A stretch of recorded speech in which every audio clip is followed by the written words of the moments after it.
Bonjour, nous sommes le 5 avril 2017. Voici une petite vidéo pour le groupe de Serge et Sylvie qui porte sur le thème suivant: pourquoi dans l'Église toutes ces divisions? Et qu'est-ce qui se passe actuellement avec le mouvement œcuménique?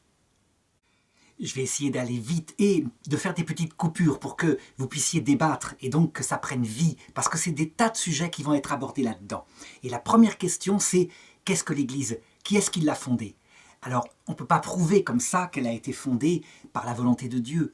Ce sont les croyants qui le sentent, qui le savent. Mais il y a tout de même quelques petits signes. Il faut bien se rendre compte que cet homme crucifié, il y a 2000 ans, en plein empire romain, qui est un empire fait de forces viriles, de conquête du monde, la meilleure armée du monde de l'époque, eh bien, cette religion d'un homme crucifié, que quelques-uns ont vu ressusciter, ils ont tous été d'ailleurs plus ou moins martyrisés par les Romains après, en 300 ans, elle conquiert tout l'Empire romain.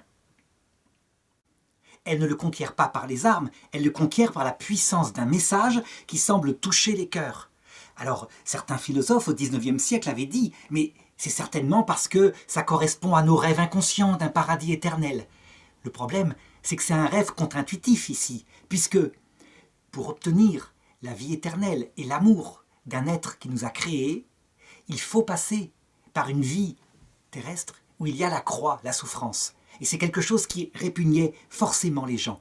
La raison, c'est que pour voir ce Dieu qui révèle son cœur avec Jésus-Christ, il faut devenir comme lui, tout humble et tout amour. C'est l'explication de tout. Une fois que c'est donné, eh bien, il faut regarder ce qui s'est passé au début de l'Église. Ces gens uniquement se sont mis à prêcher. Évidemment, les sages et les intelligents se sont mis à rire de leur message. C'est grotesque. Un Dieu, s'il est tout-puissant, il ne peut pas se faire crucifier. Mais les pauvres gens de l'Empire romain se sont mis à écouter et à y croire. On pourrait dire que ce message n'est pas méchant. Il annonce une vie éternelle à ceux qui aiment. Eh bien, il a suscité une énorme division. Jésus l'avait dit. Je ne suis pas venu amener la paix. Je suis venu amener la division jusque dans les familles. Pourquoi? C'est pas lui qui divise, mais simplement, imaginez la chose suivante, que dans une famille, le fils, par exemple, décide de ne pas mettre en premier sa carrière, la gloire dont rêvent pour lui ses parents, éventuellement l'argent qu'il va gagner, mais l'humilité et l'amour pour obtenir la vie éternelle, prêt à sacrifier toutes ses richesses pour mettre Dieu et le prochain en premier. Eh bien, vous pouvez être sûr, vous n'avez qu'à faire l'essai à la maison. Dites à vos parents, par exemple, moi je veux devenir moine. Annoncez-le ce soir comme ça, c'est une blague, une petite blague, c'est pas vrai. Mais juste pour voir, avec le sérieux, vous verrez la réaction. Eh bien, ça a amené profondément la division à l'intérieur de cette humanité à cause d'un message qui a tout sauf la mondanité. Alors, ça c'est une cause psychologique. Donc, ce qui se passe à l'intérieur de l'humanité. Mais il y a autre chose qui, je pense, s'est passé. Là, seuls les croyants peuvent le deviner. Je pense que non seulement l'Église a été attaquée de l'intérieur par ses propres membres, et aussi, je dirais, par l'humanité, mais il y a derrière cela, certainement, une force surnaturelle, quelque chose de puissant, qui ne supporte pas un message qui promet la vie éternelle, fondée sur l'humilité et l'amour. Comment est-ce qu'on peut le dire? On ne peut pas le prouver. Encore une fois, c'est de l'ordre de la foi. Mais pourquoi une telle violence? Pourquoi les chrétiens ont-ils subi une telle violence? Qu'on pense simplement à l'incendie de Rome au tout début, où Néron accuse les chrétiens et ils sont cruellement mis à mort, en quantité, femmes et enfants compris. Bon, ce dont je parle maintenant, c'est évidemment le premier âge de l'Église jusqu'en 313 après Jésus-Christ, lorsque l'Église était petite, persécutée. Et maintenant, il y a une deuxième étape dont je voudrais parler, c'est après 313, lorsque l'Église devient la religion de l'Empire romain. Alors il se passe la chose suivante, forcément, c'est que plein de gens rentrent dans l'Église tout simplement parce que c'est bien, c'est à la mode, c'est une façon d'avoir du pouvoir. Vous savez bien, vous l'avez vu actuellement dans les élections en France. Regardez autour par exemple de François Fillon. Dès qu'il est au plus bas de l'échelle, plein de gens démissionnent. Et quand il remonte, parce qu'il a bien parlé à la télévision, plein de gens reviennent à lui. Ils ne reviennent pas parce qu'ils l'aiment, mais parce qu'ils vont du côté où est peut-être le pari du pouvoir pour les 5 années à venir. C'est l'être humain, il est comme cela. Heureusement, tous les humains ne sont pas comme cela. Il y a vraiment des personnes généreuses et même des saints. Et il y en a eu dans l'Église. Cependant, l'Église, elle est comme partout. Il y a eu des hommes qui y sont entrés et qui voulaient faire carrière. Donc, qu'est-ce qu'on voit dans cette deuxième partie de l'histoire de l'Église? Eh bien, on voit des hommes d'Église qui prennent de plus en plus de pouvoir et qui le mettent sur la théologie. Donc, comment définir la foi, la Trinité, le Christ est-il Dieu? C'est très bien se bagarrer pour dire la vérité. Mais se bagarrer pour dire la vérité en écrasant celui qui pense différemment, en l'empêchant de penser, éventuellement, quelquefois, très rarement, mais quand même, en l'exécutant, ça peut arriver. Eh bien là, on voit qu'on n'est plus dans l'évangile du début. Oh, il ne faut pas s'étonner. Il ne faut pas quitter le christianisme à cause de cela. Ce n'est pas le Christ qui est en jeu, c'est l'être humain. Et quand l'être humain est dans l'Église, il est comme ailleurs. Cependant, regardez tout de même l'effet positif que ça a eu. Très vite, les jeux du cirque, vous savez, où on offrait des gens en spectacle qui devaient s'entretuer avec des glaives, où on offrait des prisonnières, des jeunes filles, à des taureaux sauvages pour qu'ils les tuent avec leurs cornes, eh bien, ça va disparaître. Donc il y a une influence positive du christianisme. On n'imagine pas à quel point le monde est devenu paisible en comparaison de l'Empire romain. Mais il n'y a pas eu que cela. L'Église étant puissante, des hommes d'Église sont devenus des potentats, des hommes puissants, des princes. Et c'est comme ça qu'au cours de l'histoire, il va y avoir plusieurs divisions. La première division, qui est grave et on ne s'en souvient pas parce qu'elle a disparu, c'est celle avec l'Église arienne, A-R-I, et pas A-R-Y. C'est une Église qui ne croit pas que le Christ est Dieu. C'est un peu l'Église des témoins de Jéhovah actuels. Eh bien, il y a eu un moment donné, au début de l'Église, où elle était 80% des croyants. Ils pensaient que Jésus-Christ n'était pas Dieu. Et les quelques évêques qui se battaient pour dire que Jésus-Christ était Dieu se faisaient exiler, parfois exécuter. Beaucoup ont été canonisés. Alors, d'où est-ce qu'est venue cette première division? Certainement de la dureté théologique de ces débats, ça je l'ai dit. Mais il y a autre chose. Si vraiment, comme croyants, et je crois que nous le sommes tous ici, nous pensons qu'il y a un esprit caché, qui s'appelle le démon, et qui ne supporte pas pour une raison qui date du début de sa création, ce message de l'Évangile, à savoir que pour lui, la vie éternelle doit être donnée à des hommes et à des anges qui sont dignes, qui sont debout, mais qui ne mettent pas l'humilité en premier. Parce que, évidemment, ce que pensent les démons, c'est que eux, qui sont hyper intelligents, si la valeur première pour Dieu c'est l'humilité, ils ne seront plus les premiers. Et donc, il est probable que l'idée que Dieu lui-même, le Créateur, se soit fait homme pour mourir sur la croix, l'insupportait. Et donc peut-être qu'il s'est battu en influençant l'humanité pour que cette pensée soit rejetée et qu'on en revienne à quelque chose de plus raisonnable, du style un prophète a été tué, etc. Eh bien, c'est la foi dans le fait que Jésus est Dieu, parce qu'elle est clairement dans l'Évangile qu'a triomphé. Donc vous voyez, ces divisions en fait ont été utiles, elles ont permis aux premiers chrétiens, malgré tous les péchés, de définir ce qu'était la foi catholique. Et l'Esprit Saint, évidemment, les aidait. Il est donc bon qu'il y ait des erreurs et des tensions et des débats, finalement. Parce que, grâce à cela, des choses ont été définies clairement du côté de ce qu'il faut croire quand on est croyant, ce qu'on peut croire et ce qu'il ne faut pas croire, ce qu'on ne peut pas croire. Et donc, maintenant, en 2017, on peut dire que la foi est bien plus précise qu'à l'époque. Et les choses ont continué. L'Église a fini par atteindre sa 1000e année. Et elle était la seule religion dans tout l'Empire romain, c'est-à-dire dans le monde entier. En Occident, donc chez nous, ici en France, qui avait été conquis entre-temps par des barbares germaniques, mais qui étaient devenus catholiques, et en Orient, donc chez les Grecs, là où était née l'Église. Et qu'est-ce qui s'est passé vers l'an 1054? Je vous ai dit que lorsqu'on est humain et qu'on a un pouvoir absolu au point que les papes pouvaient déposer les rois s'en allaient. Tout honteux, ils perdaient leur pouvoir quand un pape le décidait parce qu'ils n'avaient pas été des bons croyants. Et quand on a trop de pouvoir, on devient forcément orgueilleux. Eh bien, la première division, elle est venue en 1054, quand Charlemagne, d'abord, c'était quelques siècles plus tôt, puis les papes ont suivi et ont défini tout seul un dogme de plus, sans en parler à l'Église d'Orient. L'Église d'Orient, du coup, a été furieuse, a envoyé des lettres de colère, le pape réciproquement, à l'Église d'Orient, donc ce qu'on appelle maintenant les orthodoxes, on s'est excommunié réciproquement. Ça s'est mal passé, hein. Par exemple, le pape a envoyé un cardinal qui est arrivé à Constantinople, l'église Sainte-Sophie. Il est rentré à cheval dedans et il a déposé sur l'autel la lettre d'excommunication du pape. Donc division tragique parce que c'est la même foi. Si vous allez chez les orthodoxes, donc ces prêtres qui ont une barbe, qui chantent en russe maintenant parce que l'église orthodoxe est passée beaucoup en Russie, vous verrez que c'est la même foi. Ils croient comme nous en l'influence de la Vierge Marie et des saints pour nous aider, parce que le Christ leur donne son pouvoir, leur fait confiance. Eh bien, ce schisme date de 1054. Il n'y a pas moyen de se réunir depuis cette époque-là. Pourtant, on essaye, puisque c'est à peu près la même foi, sauf que eux rejettent le pape, évidemment. Mais voilà. Quel peut être l'avantage de cette première division? Je pense que, en fait, elle a commencé à montrer un petit peu à l'Église si puissante que on pouvait avoir la vraie religion et devenir très orgueilleux. Et donc, devenir une religion qui, du côté du cœur, emmenait les gens plutôt vers la perdition que vers le salut, puisque le salut est donné à ceux qui se comportent avec amour et humilité. Alors, je m'arrête là une seconde. Si vous voulez en débattre, n'hésitez pas à couper la vidéo.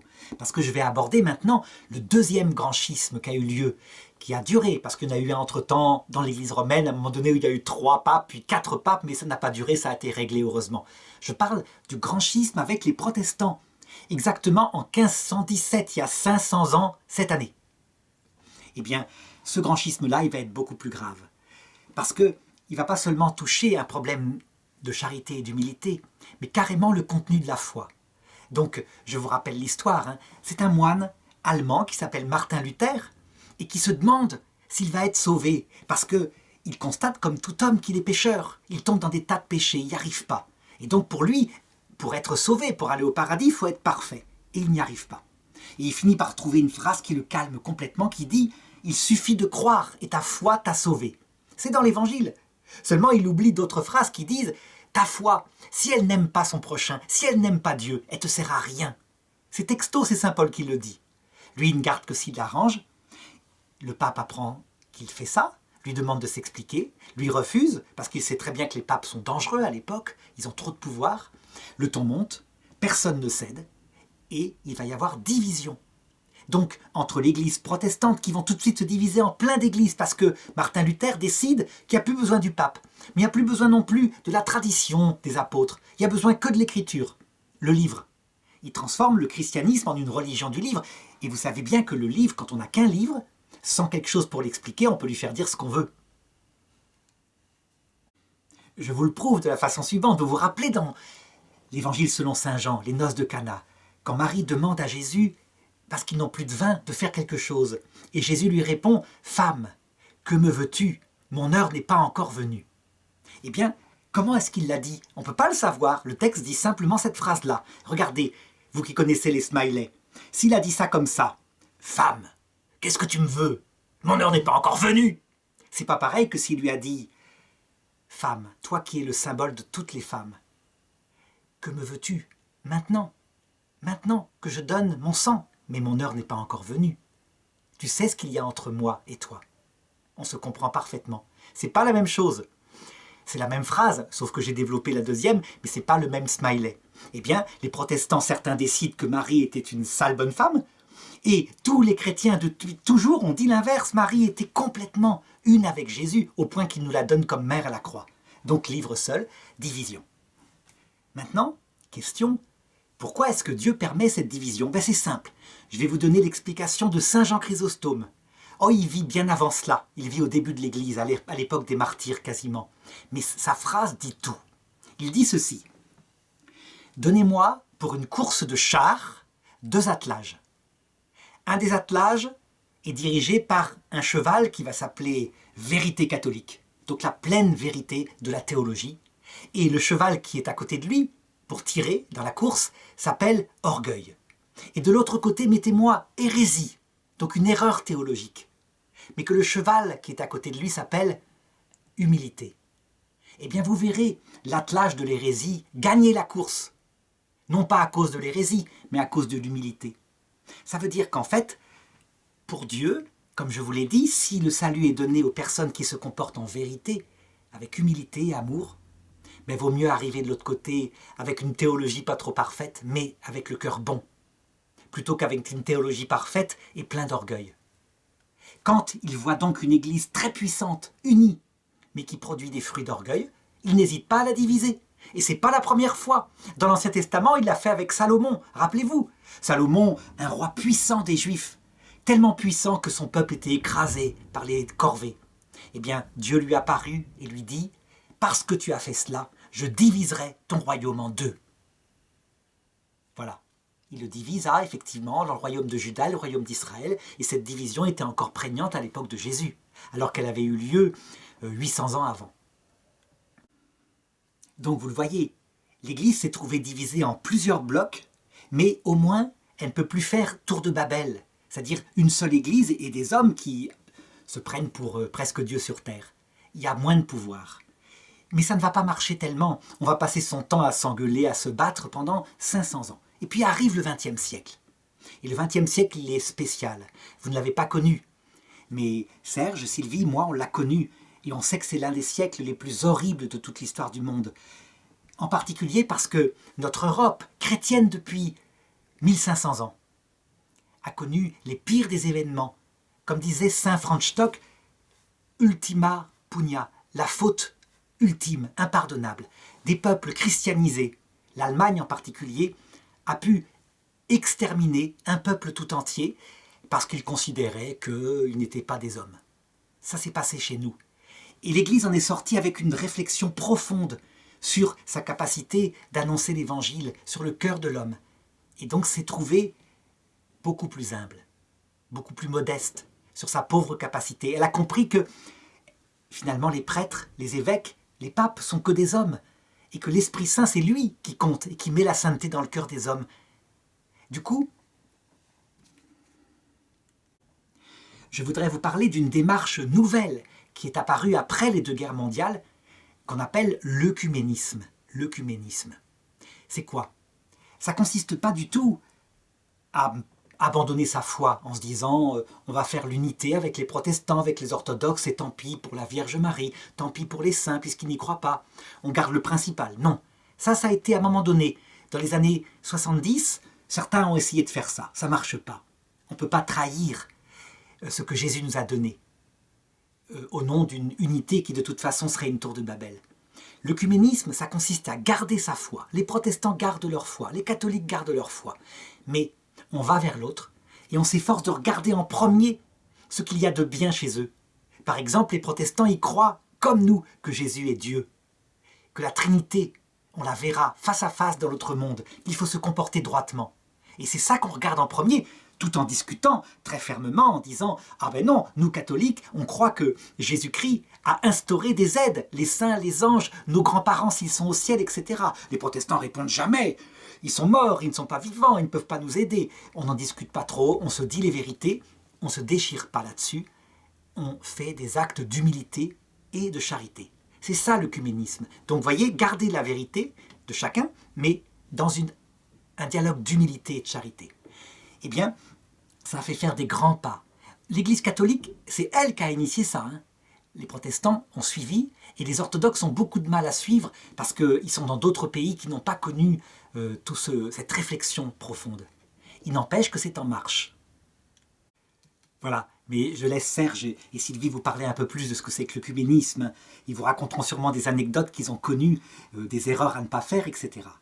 Dernier point maintenant, tout de même, parce que vous devez vous dire, mais tout ça c'est très humain finalement. C'est comme partout, il y a des luttes de pouvoir. Oui, quand on dit dans le credo « je crois en l'Église sainte », ça ne veut pas dire que les hommes sont saints. Les hommes qui en font partie, qui sont sur terre, sont en chemin vers la sainteté. Mais ce qu'on croit, c'est que l'Esprit Saint, invisiblement, est en train de nous conduire, parce que nous sommes l'Église, vers la sainteté. Il va nous rendre peu à peu de plus en plus droits, de plus en plus humbles, de plus en plus aimants, de plus en plus vrais face à notre propre péché. Au final, à quoi ça va servir tout ça? Eh bien, vous le verrez. Quand vous arriverez d'ici 80 ans, face à l'heure de votre mort, un jour vous serez dans votre lit, vous dormirez, vous serez âgé, vous vous souviendrez peut-être de cette conférence si lointaine. Et tout d'un coup, vous sortirez de votre lit et vous vous rendrez compte en vous retournant qu'il y a quelqu'un dans votre lit. C'est vous. En fait, vous êtes en train de passer dans l'autre monde. Et là, tout d'un coup, une lumière s'ouvrira dans la pièce et vous verrez le Christ vous apparaître, accompagné des saints et des anges, et de votre papa, de votre maman, de votre grand-mère, de ceux que vous avez aimés qui sont déjà partis. Et en le voyant, vous découvrirez tout d'un coup pourquoi il nous a laissés sur terre, avec ces batailles entre nous, cette vie pas facile. il était en train de préparer notre cœur. Personne ne peut sortir de cette vie en disant « moi, je me suis bien comporté ». On arrivera tous à genoux et on comprendra que s'il veut nous apprendre l'humilité, c'est parce que personne ne peut entrer au paradis et voir Dieu face à face, être avec son prochain, s'il ne devient tout humble, sans aucun orgueil, se reconnaissant sauvé. Pourquoi? Parce que Dieu est tout humble, mais il est l'infini. Et donc s'il s'agit de le voir face à face, ce n'est pas avec ses yeux, c'est une vision de l'intelligence, eh bien, on ne supporterait pas si on n'est pas soi-même devenu un peu comme lui. La raison est très profonde, j'insiste pas, on y passerait toute la soirée. Mais si jamais, s'il y a besoin, vous n'hésitez pas à me téléphoner maintenant sur Internet et moi je vous répondrai. Il n'y a pas de problème. Mais normalement, vous avez de quoi faire une bonne réunion et un bon débat. À bientôt, au revoir.